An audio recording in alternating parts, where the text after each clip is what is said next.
नमस्कार। रेडियो रिमझिम से प्रस्तुत है स्थानीय हालचाल। पहले मुख्य हालचाल। लैट्रिन की खुदाई करते समय दीवार गिरने से 2 मजदूरों की दबकर मौत। केंद्रीय पुस्तकालय का जिलाधिकारी ने किया निरीक्षण। गेहूं की खरीदारी के लिए 151 पैक्स और व्यापार मंडल को क्रय केंद्र के रूप में किया गया चयनित। आपात सेवा में लगे डॉक्टरों की दर्पण ऐप से की जाएगी निगरानी। बाढ़ के संभावित खतरे को लेकर जिला प्रशासन की तैयारी शुरू, डीएम ने की बैठक। स्थानीय हालचाल के इस अंक के साथ मैं अनिकेत मिश्र। अब हालचाल विस्तार से। उचका गांव थाना क्षेत्र के परसौनी खास गांव में लैट्रिन के टंकी की खुदाई करते समय बगल का एक दीवार गिर गया, जिससे टंकी के अंदर खुदाई करने वाले 2 मजदूरों की उसी में दबकर मौत हो गई। मृतक का नाम शंभू कुमार शाह बताया जा रहा है, जो परसौनी खास का रहने वाला है, तथा दूसरा निसार अंसारी, जो कुचायकोट थाना क्षेत्र के महुआ का निवासी है। ये दोनों मजदूर लैट्रिन के टंकी की खुदाई कर रहे थे। इसी दौरान बगल में बना एक दीवार भरभरा कर टंकी के अंदर ही गिर गया, जिसमें दोनों मजदूर दब गए। लोगों ने काफी मशक्कत के बाद मजदूरों को ईंट के बीचों से बाहर निकाला और सदर अस्पताल में भर्ती कराया, जहां इलाज के दौरान दोनों मजदूरों की मौत हो गई, जिसके बाद मजदूरों के परिजनों में कोहराम मचा हुआ है। वहीं पुलिस ने शव को कब्जे में लेकर कानूनी प्रक्रिया शुरू कर दी है। गोपालगंज में नवनिर्मित केंद्रीय पुस्तकालय का चल रहे जीर्णोद्धार कार्य का आज जिलाधिकारी ने निरीक्षण किया। इस दौरान जिलाधिकारी डॉक्टर नवल किशोर चौधरी ने केंद्रीय पुस्तकालय के परिसर की बाउंड्री, पार्किंग, रंग रोगन सहित निर्माण कार्य को लेकर आवश्यक दिशा निर्देश दिया। साथ ही जिला पदाधिकारी ने कहा कि पुस्तक दान को लेकर आम जनता को और प्रोत्साहित की जाए, ताकि लोग बढ़ चढ़कर इस पुस्तक दान महादान अभियान में जुड़ सकें। गोपालगंज के जिलाधिकारी डॉक्टर नवल किशोर चौधरी ने आज रबी विपणन वर्ष 2022-23 को लेकर जिले के अधिकारियों के साथ एक बैठक की, जिसमें गेहूं की खरीद को लेकर एक टास्क फोर्स बनाया गया है। और इसके साथ ही जिलाधिकारी ने बैठक कर जिले में 151 पैक्स और व्यापार मंडल को क्रय केंद्र के रूप में चयन किया है। बैठक के दौरान जिन समितियों द्वारा FFC को CMR उपलब्ध करा दी गई है, प्रथम चरण में सिर्फ उन्हीं को क्रेडिट की सुविधा दी जाएगी। साथ ही अन्य पैक्स व्यापार मंडल को निर्देशित किया गया है कि जल्द से जल्द अपना CMR और FFC को उपलब्ध करा दें, ताकि उन्हें क्रियाशील किया जा सके। जिला प्रशासन ने इस बार 36,000 मीट्रिक टन गेहूं के खरीद का लक्ष्य रखा है। साथ ही 20 अप्रैल से क्रय केंद्र को क्रियाशील करने का भी निर्देश दिया गया। इस दौरान जिले के कई वरीय पदाधिकारी भी बैठक में मौजूद रहे। गोपालगंज के सभी स्वास्थ्य केंद्रों पर अब आपातकाल में लगे हुए डॉक्टरों की निगरानी के लिए स्वास्थ्य विभाग ने दर्पण ऐप लॉन्च किया है। और अब इसी ऐप के माध्यम से सुबह 5 बजे से 6 बजे के बीच आपातकाल में लगे डॉक्टरों को अपनी उपस्थिति दर्ज करनी होगी। और इस ऐप का पालन अब जिला स्तर पर शुरू कर दिया गया है। इसके लिए राज्य स्तरीय स्वास्थ्य विभाग के अधिकारियों ने निर्देश भी जारी कर दिया है। आजादी के अमृत महोत्सव के अवसर पर स्वास्थ्य विभाग जिले के विभिन्न हेल्थ एंड वेलनेस सेंटरों पर स्वास्थ्य मेला का आयोजन कर रहा है। इसी को लेकर 21 अप्रैल को विजयपुर प्रखंड के मिश्र बंधौरा में भी स्वास्थ्य मेला का आयोजन किया जा रहा है। इसको लेकर वहां के स्थानीय स्वास्थ्य विभाग के अधिकारी तैयारियों में जुट गए हैं।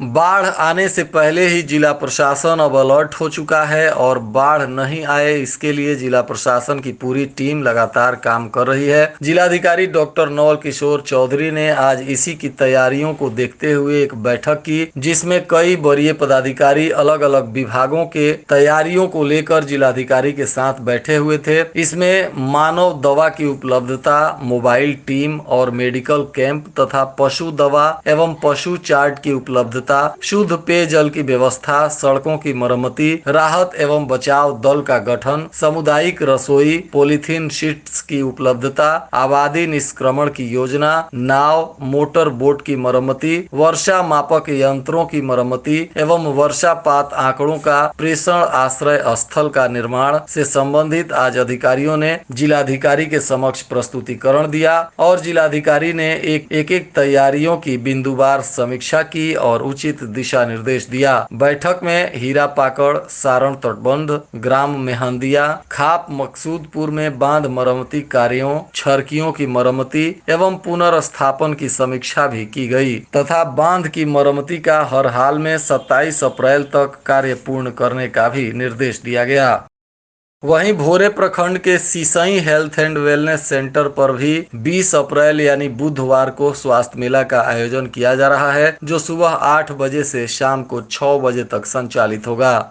वहीं भोरे थाना क्षेत्र के मैथौली गांव से पिछले दिनों गायब हुई एक लड़की को भोरे पुलिस ने गाजियाबाद से बरामद कर लिया है, जिसके बाद इस लड़की का 164 का बयान कोर्ट में दर्ज कराने के बाद परिजनों को सौंप दिया गया और पुलिस इस मामले की तफ्तीश में जुटी हुई है। भोरे के लामी चौर में हुए विकेश हत्याकांड के मामले में पिता के बयान पर पुलिस ने प्राथमिकी दर्ज कर ली है। इस कांड में कुछ ऐसे भी नाम सामने आ रहे हैं जिसको लेकर उस क्षेत्र में राजनीतिक तापमान भी बढ़ गया है। वहीं पुलिस इस हत्याकांड की गुत्थी को सुलझाने के लिए मोबाइल फोन का CDR भी खंगालने में जुटी हुई है। प्राप्त जानकारी अनुसार इस कांड में लामी चौर के पूर्व मुखिया ऋषिदेव पांडे के पुत्र और एक व्यवसायी का भी नाम सामने आ रहा है। बता कि थाना क्षेत्र के लामी चौर में 18 अप्रैल को कटहल के पेड़ से लटकता हुआ विकेश का शव मिला था, जिसके बाद पुलिस ने शव को कब्जे में लेकर कानूनी प्रक्रिया शुरू की। वहीं परिजनों का कहना है कि यह आत्महत्या नहीं था, बल्कि विकेश की हत्या कर शव को पेड़ से लटका दिया गया था। वहीं विकेश कुछ दिनों पहले एक लड़की के साथ घर से फरार हो गया था, जिसके बाद लड़की के परिजनों ने उत्तर प्रदेश से लड़की को बुलाकर अपने घर लाया और उसके कुछ दिनों बाद विकेश जैसे ही घर पहुंचा तो विकेश के परिजनों का आरोप है कि लड़की के ही परिजनों ने विकेश को बुलाकर उसकी हत्या कर दी और शव को पेड़ पे लटका दिया। हालांकि इस मामले में कुछ गिरफ्तारियां भी हुई हैं, परंतु कुछ और आरोपी बताए जा रहे हैं जिनको गिरफ्तार करने के लिए पुलिस अभियान चला रही है। बैकुंठपुर थाना क्षेत्र के कतालपुर का रहने वाला कलाम की सड़क दुर्घटना में मौत हो गई है। प्राप्त जानकारी अनुसार मृतक मोटरसाइकिल से कहीं जा रहा था। इसी दौरान अज्ञात वाहन ने उसको ठोकर मार दिया, जिसके बाद स्थानीय लोगों ने उसको सदर अस्पताल में भर्ती कराया, जहां से स्थिति गंभीर देखते हुए डॉक्टरों ने रेफर कर दिया और बाहर ले जाते समय रास्ते में ही कलाम की मौत हो गई, जिसके बाद पुलिस ने शव को कब्जे में ले लिया और कानूनी प्रक्रिया में जुटी हुई है। वहीं कलाम की मौत की खबर सुनते ही उसके परिजनों में कोहराम मच गया है।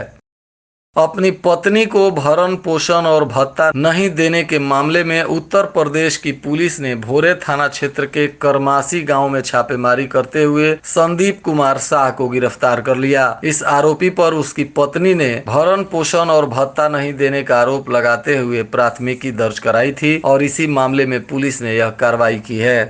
थावे प्रखंड के धतिवना पंचायत के उप स्वास्थ्य केंद्र पर भी 20 अप्रैल को यानी बुधवार को स्वास्थ्य मेला का आयोजन किया जा रहा है, जहां पहुंचकर लोग अपने स्वास्थ्य की जांच करा सकते हैं और यहां इलाज भी होगा तथा दवाइयां भी मुफ्त में मिलेगी। कई डॉक्टर्स इस स्वास्थ्य मेला में हिस्सा ले रहे हैं। बिहार सरकार के द्वारा थावे के डाइट संस्थान में प्रशिक्षण प्राप्त कर रहे शिक्षकों को भ्रमण के लिए रवाना किया गया है। शिक्षकों की यह टीम राजगीर, केसरिया और वैशाली इत्यादि का भ्रमण करेगी। इन सभी लोगों के लिए वातानुकूलित बस के माध्यम से रवाना कर दिया गया है और 2 दिवसीय भ्रमण के दौरान ये लोग बिहार के विभिन्न जगहों पर भ्रमण करेंगे और पुनः थावे पहुंच जाएंगे। इसके लिए यह पूरी टीम रवाना हो चुकी है। अल्पसंख्यक विभाग के सहायक निदेशक अब्दुल रशीद ने आज हमारे रेडियो रिमझिम के संवाददाता से बातचीत करते हुए बिहार सरकार के द्वारा चलाई जा रही अल्पसंख्यकों के कल्याण के लिए योजनाओं पर विस्तार से बातचीत की और बताया। मैं अब्दुल राशिद, सहायक निदेशक अल्पसंख्यक कल्याण, गोपालगंज।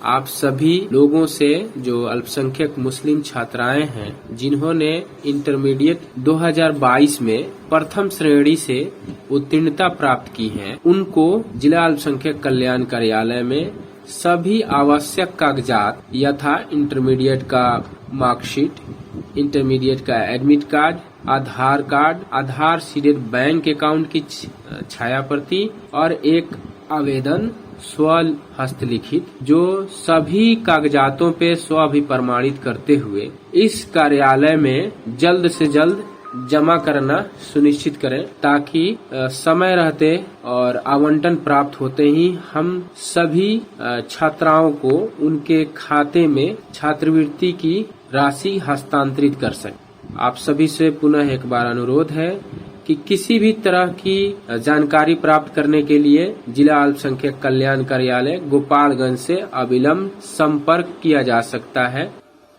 स्मार्ट प्रीपेड मीटर के नाम पर अब एक ठगी का मामला सामने आ रहा है, जिसमें उपभोक्ताओं को आधी रात को बिजली काटने का भय दिखाकर साइबर अपराधी उनसे पैसे ऐंठ रहे हैं। इसकी जानकारी बिजली विभाग के कार्यपालक अभियंता ने दी और उन्होंने उपभोक्ताओं से इस बात को लेकर सतर्क रहने को कहा और उन्होंने कहा कि बिना जानकारी के कोई भी फोन आता है तो लोग उस पर सावधान रहें और उसको एंटरटेन नहीं करें।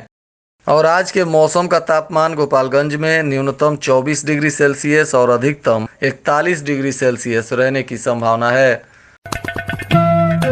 अंत में मुख्य हालचाल एक बार फिर। लैट्रिन की खुदाई करते समय दीवार गिरने से 2 मजदूरों की दबकर मौत। केंद्रीय पुस्तकालय का जिलाधिकारी ने किया निरीक्षण। गेहूं की खरीदारी के लिए 151 पैक्स और व्यापार मंडल को क्रय केंद्र के रूप में किया गया चयनित। आपात सेवा में लगे डॉक्टरों की दर्पण ऐप से की जाएगी निगरानी। बाढ़ के संभावित खतरे को लेकर जिला प्रशासन की तैयारी शुरू, डीएम ने की बैठक। इसके साथ ही रेडियो रिमझिम से प्रसारित स्थानीय हालचाल का यह अंक समाप्त हुआ। नमस्कार।